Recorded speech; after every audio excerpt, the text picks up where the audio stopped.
All right. Good morning, friends.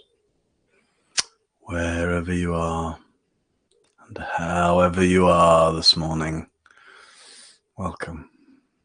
Yeah. Nice to see you.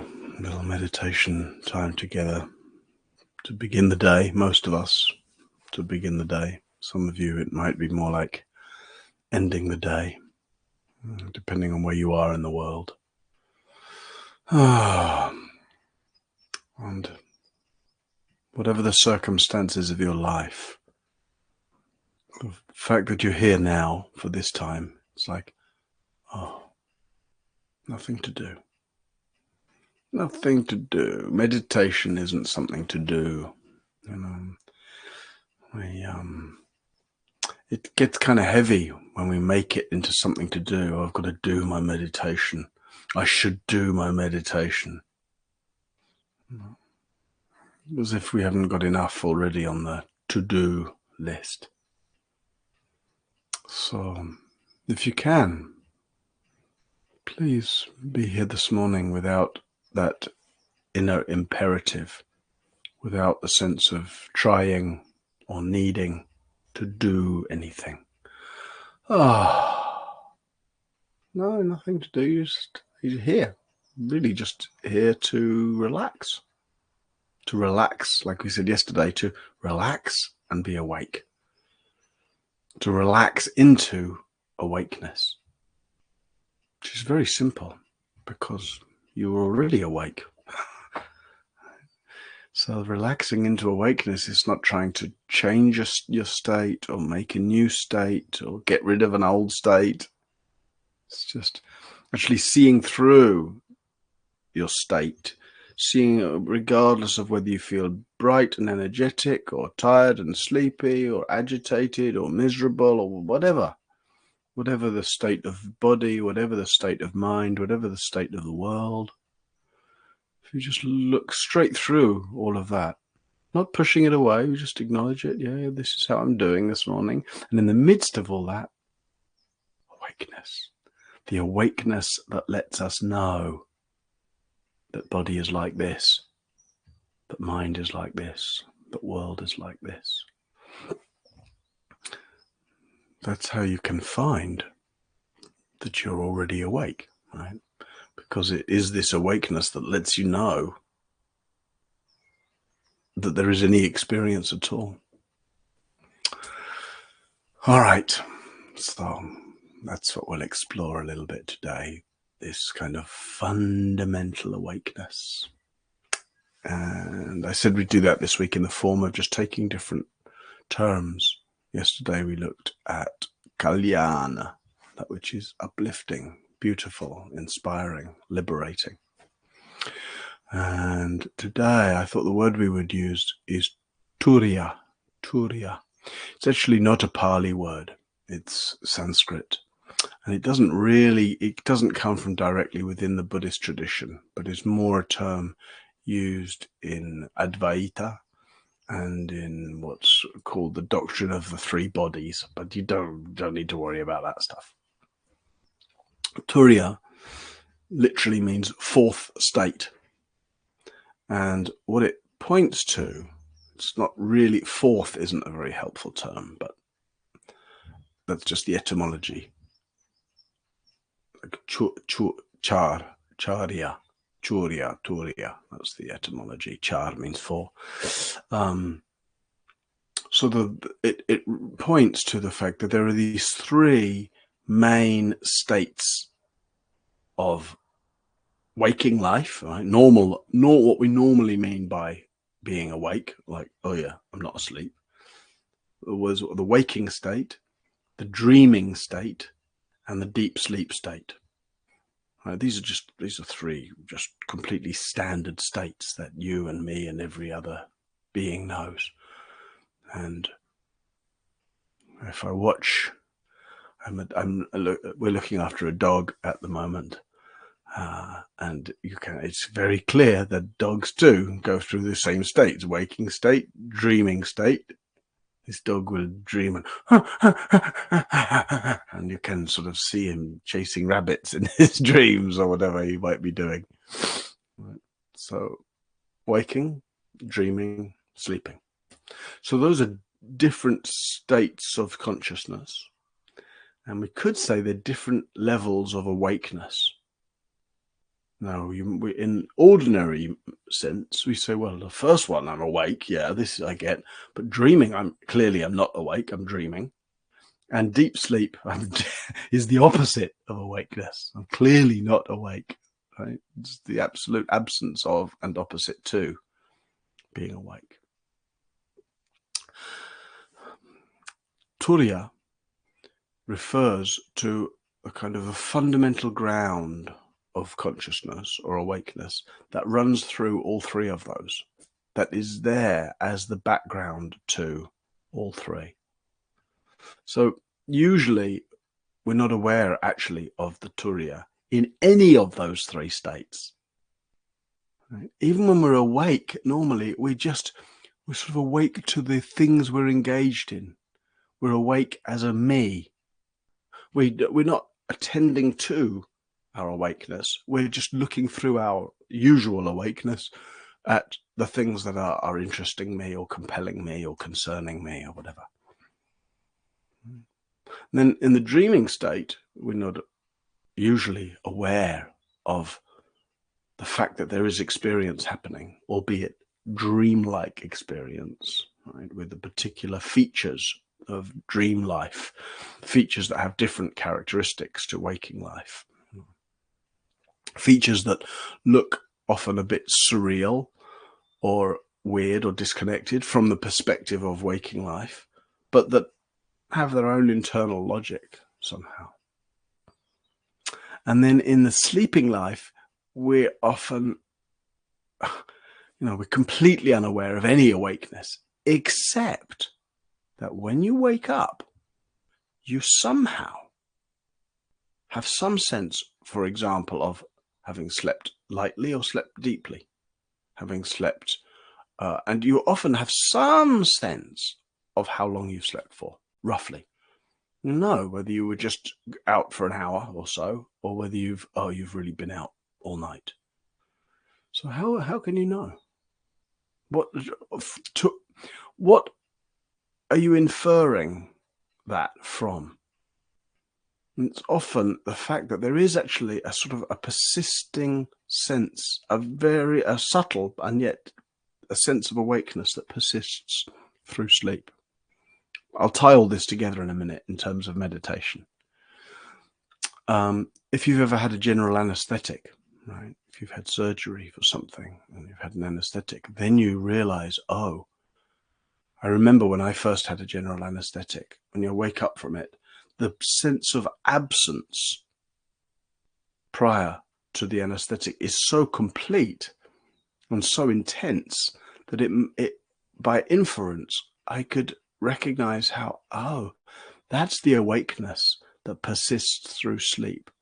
Because when I wake up from sleep, my sense of the goneness, the absence that was there prior to waking up, is different and lesser. There's a less sense of goneness in deep sleep than there is with an anesthetic. So that's just the mapping of it, right? That there's these three different states that we think of as, right, normal awakeness, dreaming, where we're not really awake, although sometimes we're just a little bit awake in the dream that we realize we're dreaming, and then deep sleep, where we're the opposite of awake. So Turiya is that ground of awakeness that sort of persists through all three. And sometimes, particularly actually if in a refined time, like if you're on a long retreat, for example, it's quite common for people on long retreats to have a sense of a sort of background awakeness or awareness that persists through those dreams. It's quite common to be able to know, oh, I'm awake, no, I'm going into sleep, no. There's some sense of awakeness that persists, that one can know at any point what one's condition is. And in the monastery that I stayed in, we used to we had slept on these slabs, like concrete slab and with a wooden pillow. And the idea of the wooden pillow was, hey, you want it is to stay awake all through the different states of consciousness. And it turns out that a wooden pillow is rather rather helpful for that. Because even though you go through the same state, awake, you dream, deep sleep, somehow the fact of being uncomfortable,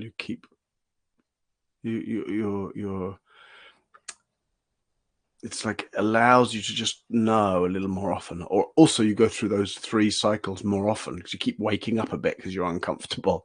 And then that waking up a little bit, I was like, oh, you're just checking. Oh yeah, here, awake, awake, awake. So in some ways, that's what Dharma practice is. I'm not suggesting it's just about interrupting our sleep, but about just checking and reminding ourselves, oh, awake, awake, awake. So teachings point out how there is a fundamental ground of awakeness that's always available to us. And in fact, you don't have to think about some time where it might not be available to you, because where is awakeness available? It's only and always and completely available right here. Right. So right now, are you awake? That's the central concern of all Dharma practice. Right now, am I awake? And if so, what is this awakeness? Oh, let me rest into this awakeness. Let me embody this awakeness. Let me really be this awakeness.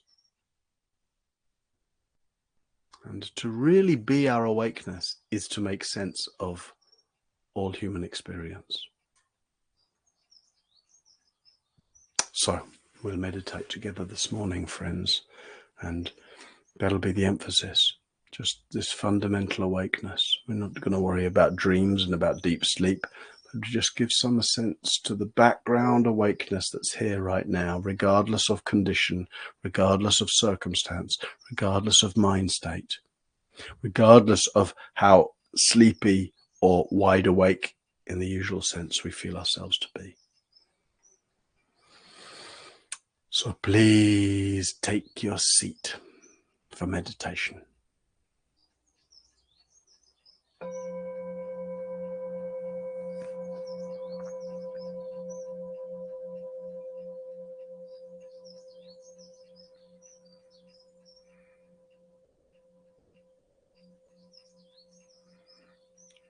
Be awake in your posture.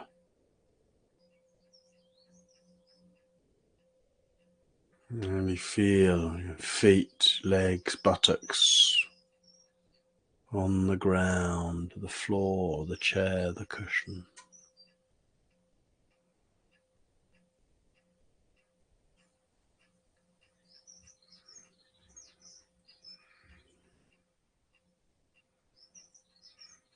Awake in the feeling of dignity and uprightness. Sensing into the length of your spine and the uplift in your posture.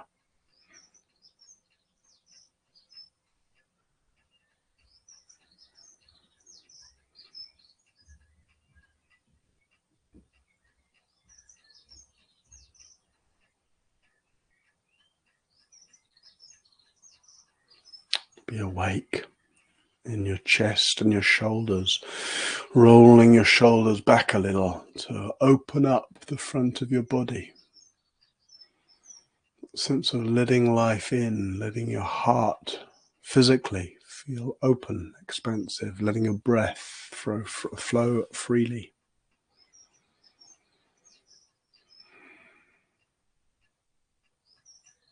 And then resting into this awakeness. Letting the muscles in your face soften. Letting your hands be at rest.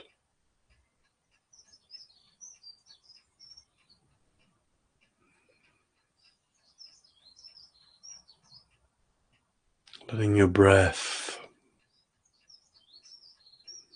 follow its own rhythm.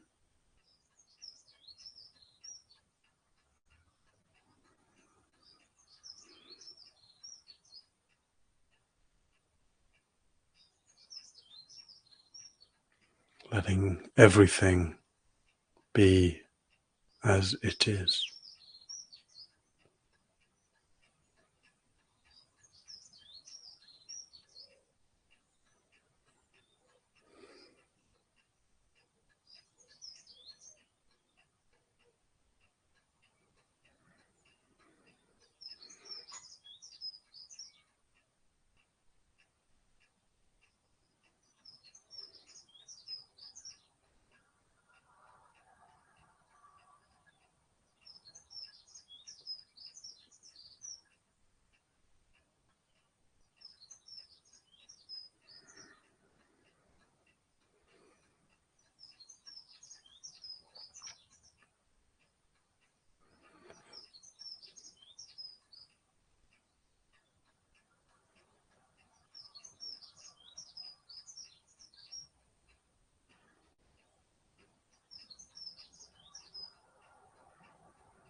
Be awake.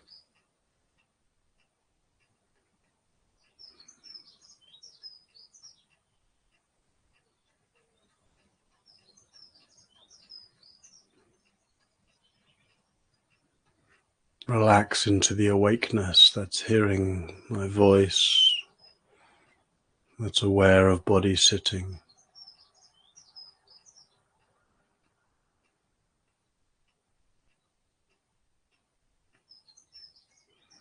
Let this awakeness permeate the experience of sitting here. The feel of body breathing.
awake.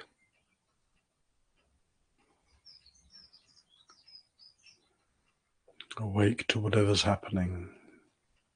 Awake in the midst of whatever's happening.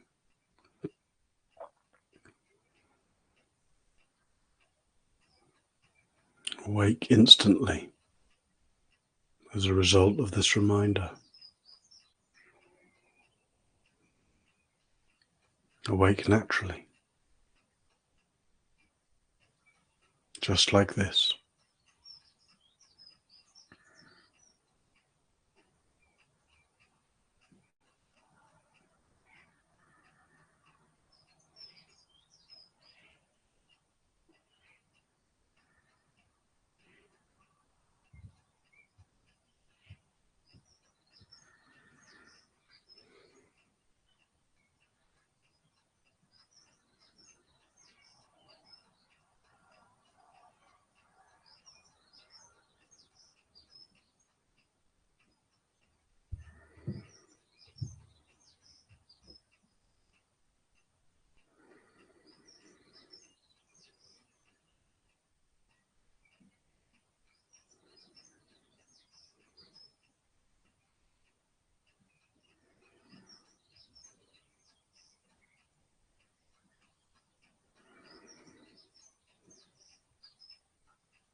What's the awakeness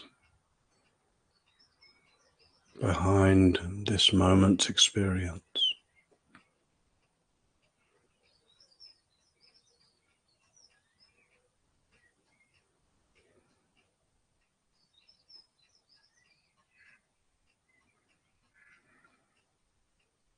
What's the awakeness that's always here, always available?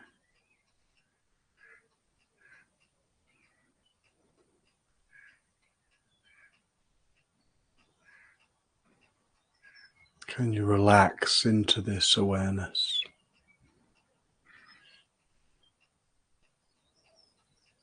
Disappear into this awakeness.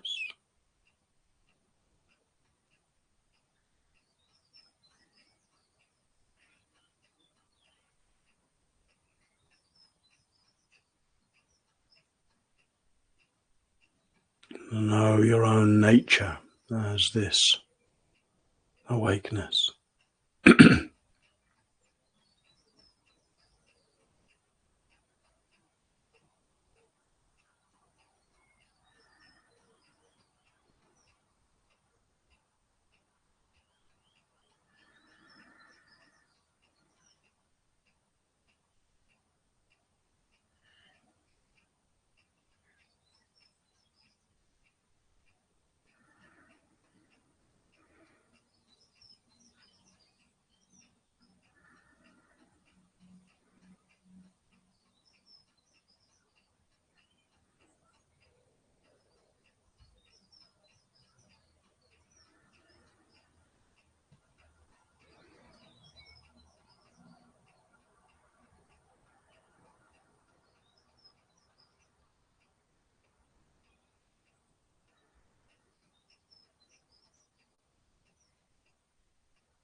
Awake to experience.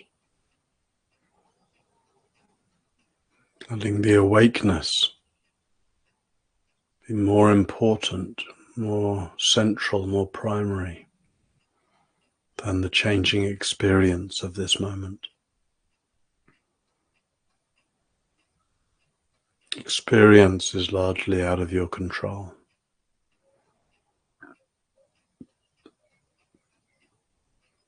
Let it surge and flow. Let sounds and sensations and thoughts and feelings all flicker and fade.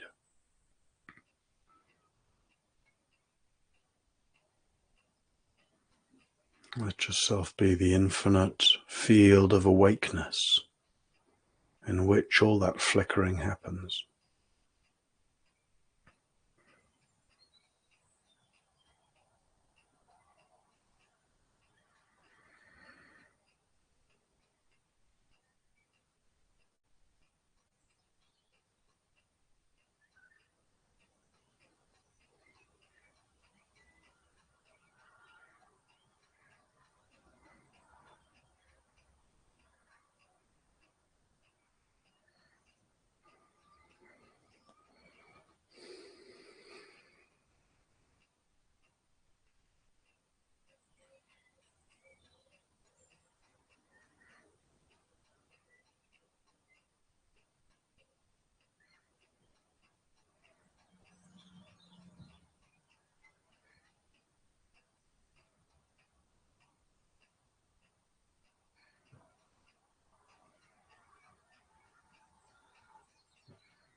Let every sound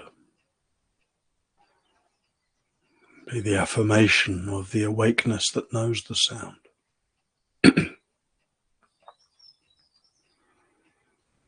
Every breath, every sensation, every thought.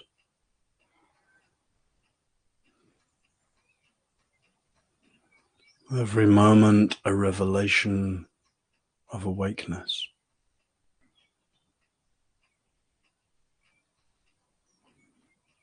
The primordial ground of experience. The freely abiding brilliance in which everything happens.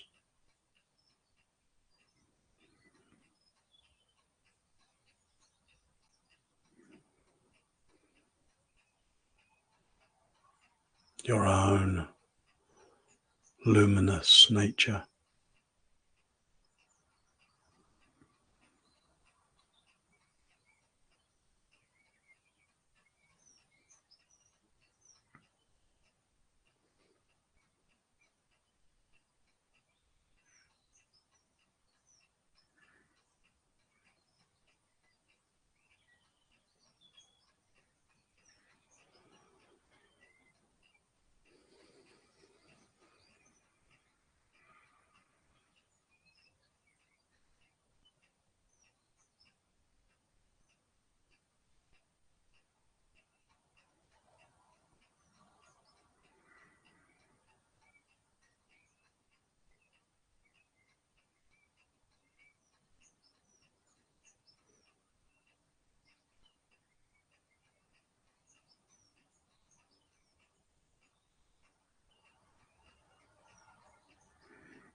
last few minutes of the sitting. Please abandon any attempt to do meditation.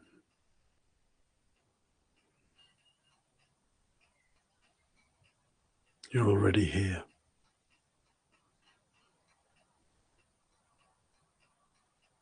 You're already awake.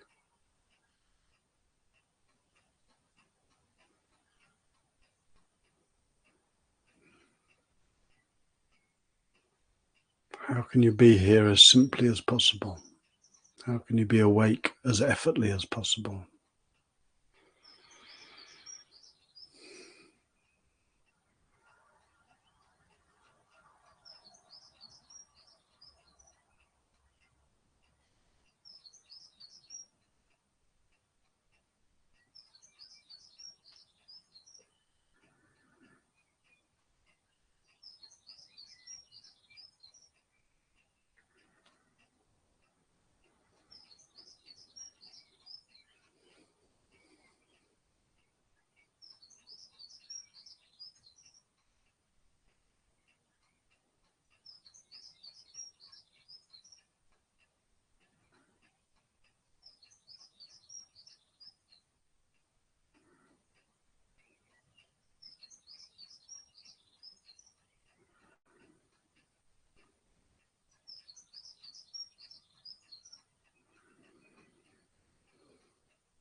May we all know the awakeness that underpins all experience.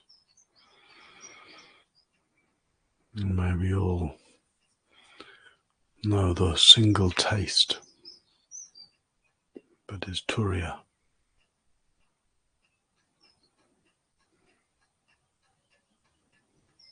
May we all relax into the effortless freeness that is our true nature.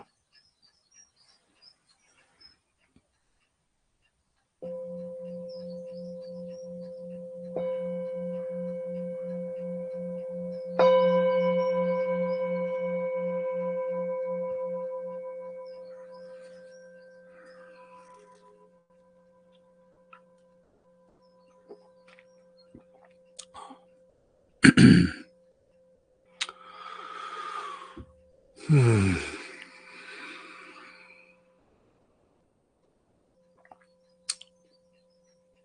right.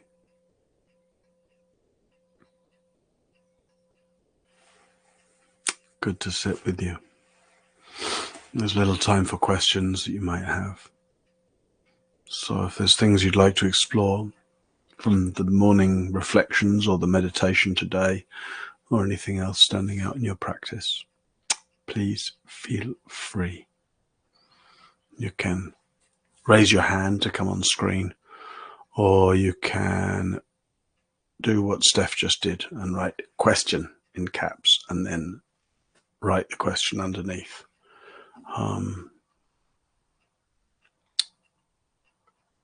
Try to, I see Steph's written a long question.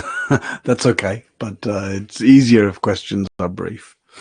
Before we get into the questions, also if your question doesn't get answered, I'm also started doing a series of questions and answers through Instagram. So, and it seems to work quite well actually. So you can always find me at Martin Aylward on Instagram. And once a week, I'll put up a little live video where I invite questions and then I'll give a series of little video answers. And yeah, just a reminder that all of this, Sangha Live, there's a whole team of people. It takes a whole team of people to come up with freely accessible live Dharma classes, at least 26 days a month. And there's no charge for that. It's free of obligation. It's free of charge, but it's not at all free of cost. There's a lot of costs to keeping this show on the road. So just a reminder that those are met through your generosity. And actually these days, since a few months, they're not being met by your generosity, meaning that the Sangha Life is running at an operating deficit, which can't sustain. So whatever way you feel able to and moved to support Sangha Live and what's happening here, thank you. It's a very, very, very real and crucial way in which this can continue. It supports me as the teacher this week, supports the whole of Sangha Live and the team and all the work that goes on there, and it supports you and everyone else that then can continue to benefit. So that's a beautiful thing, to make an offering that goes to that support. And however much or however little you feel able to offer, just to know that it's a real contribution and it makes a difference. And thank you. All right. Steph says, what would you say about the state of frequently being in a fantasy world or daydream?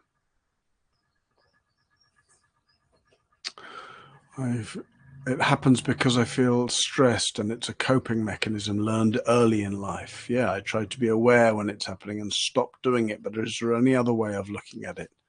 It's exhausting and makes me feel disconnected.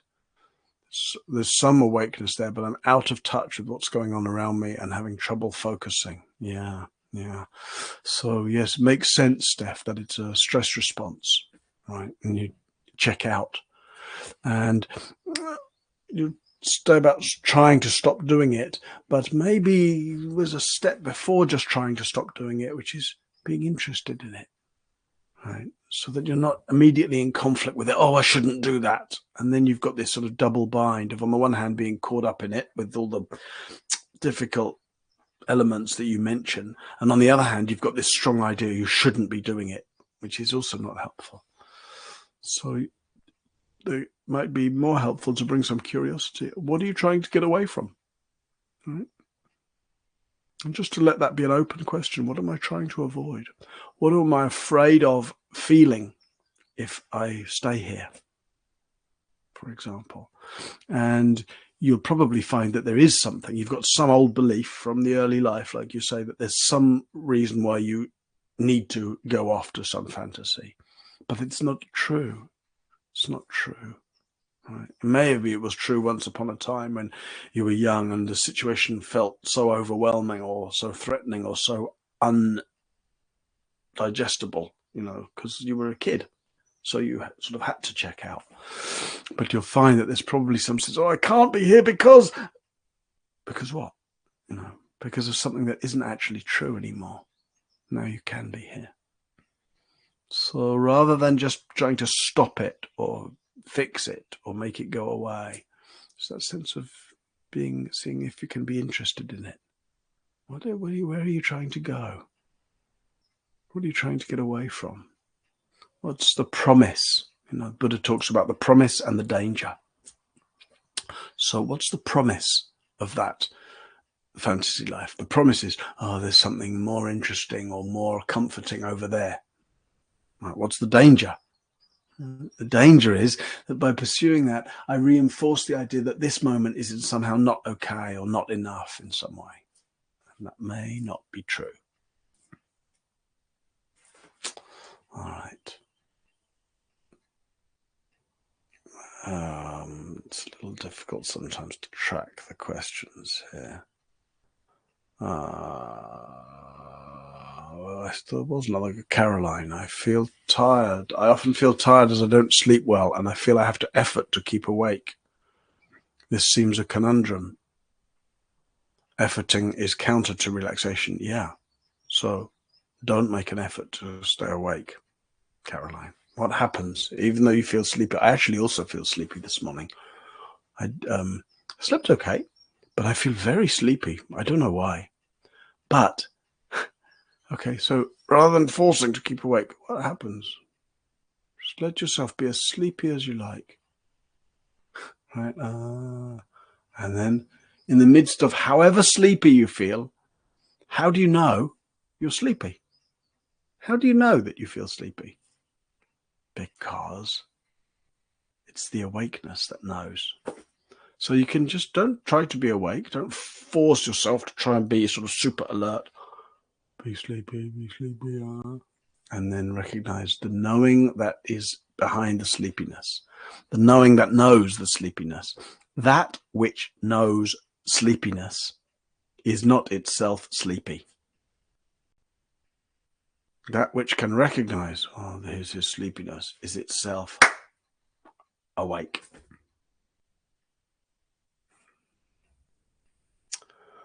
Oh, what's next?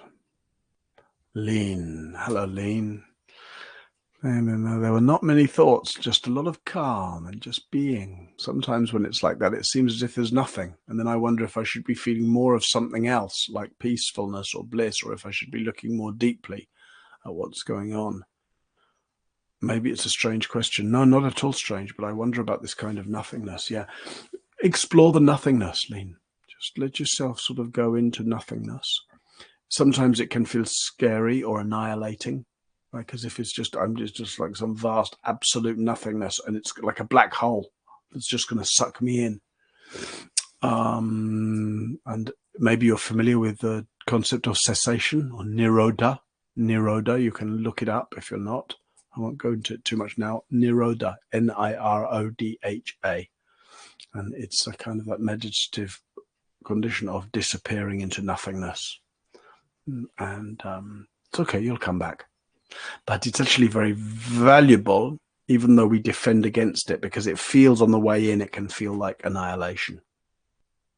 And also, if it doesn't just feel annihilating, then you can also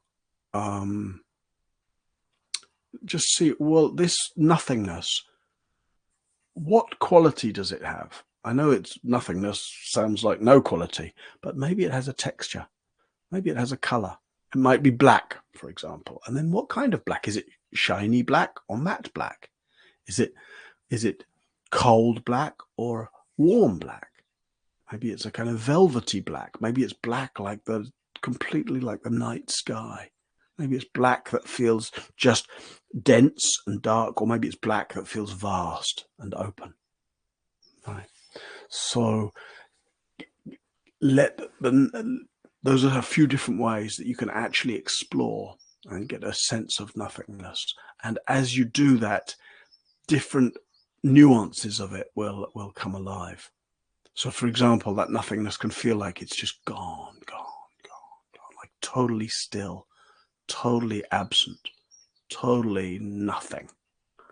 And yet, when you really allow that nothingness, what you also then notice is it's brilliant. It's absolutely gone. It's absolutely nothing. It's absolutely absent. And yet it's also absolutely awake. Like the brilliance, like the night sky, totally black, totally infinite, totally vast, but also brilliant with starlight, brilliant with knowing.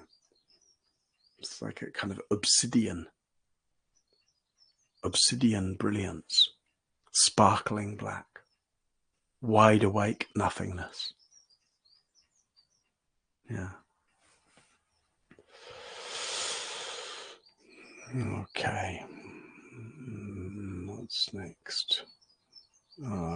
Jane, can I come on screen? Yes, you can, Jane, if I can find where you've raised your hand. It's not always easy to see. Here we go. Hand raise.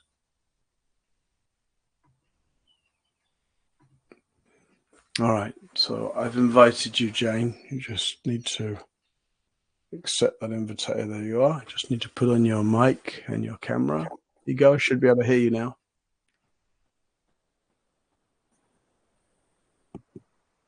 Go ahead, Jane. We can hear you tapping your... tapping my computer. Yeah, Hi. there you are. Hi. I just wanted to ask a bit of clarification about what you were talking about before the meditation. I didn't focus enough and quite clock it all, which was about, you were talking about the wooden pillows and talking about being awake when we're asleep. So I understand what you mean about anesthetic. When you have an anesthetic, you wake up, it's like no seconds have passed. Yeah. But when you're asleep and you wake up, there's a sense of knowing that time has passed. And then you said something about dreaming. So, like, I always wake up every 90 minutes. So I know how much time has passed when I wake up. But sometimes when I wake up, I'm still dreaming, and then I wake up and go to the loo, and then I come back and I go back into the same dream. And then is that thing of being in a dream and being awake something called lucid dreaming? It can be, yeah. If you're conscious, if you know that you're dreaming, and then you can sort of take charge of the dream. Sometimes it's like, hey, I'm dreaming here, but yet you're awake in the dream. And there's different levels of lucidity in dreaming, right? But sometimes you can feel totally awake, like as awake as you do, like this kind of awake, and yet you also are in the sort of the world or the reality of the dream. And then you can start to make choices that belong to the world of the dream, like flying, for example. Or something. Yeah. So sometimes there's a lucidity of dreaming where you're more just witnessing. The lucidity is just witnessing. You know you're dreaming, but you're just sort of watching it happen. And then there's another kind of lucidity where you can sort of take charge of the dream. Does that seem familiar to you? Yes. So what you were talking about was the state of awakeness that pervades all those different experiences. Yeah. And which is not so much about the three states: waking, sleeping, dreaming, etc. That was more just an illustration. It's more just the background to and like we were doing in the meditation, just inferring or recognizing or actually letting ourselves be the knowing, the awakeness that is the ground of and the space around and the animation actually of everything that's happening. Okay. All right. Good. Thanks for coming on screen, Jane. It's nice that you're always willing to show up, and that maybe inspires others who might feel a little more reluctant or nervous. All right. Good. So, nice to see you all, friends. We'll end there for the day.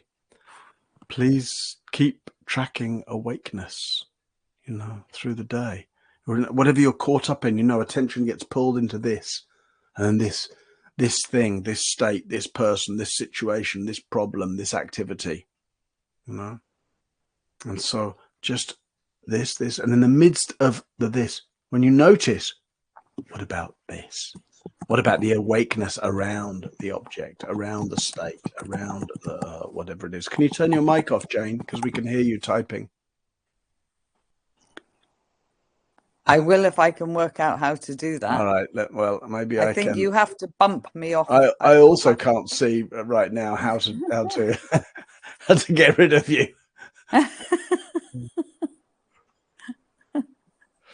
All right. Still getting familiar with this. I'll try to turn. It's all right. We're going to end in a moment. So yeah, just give attention, friends, to not just what's happening, but in any moment, like right now, for example. Here you are. Maybe you're listening to me. Maybe you're thinking about what's next, and the awakeness in which it's happening. And to see how that recognizing that awakeness is an invitation to just soften into it.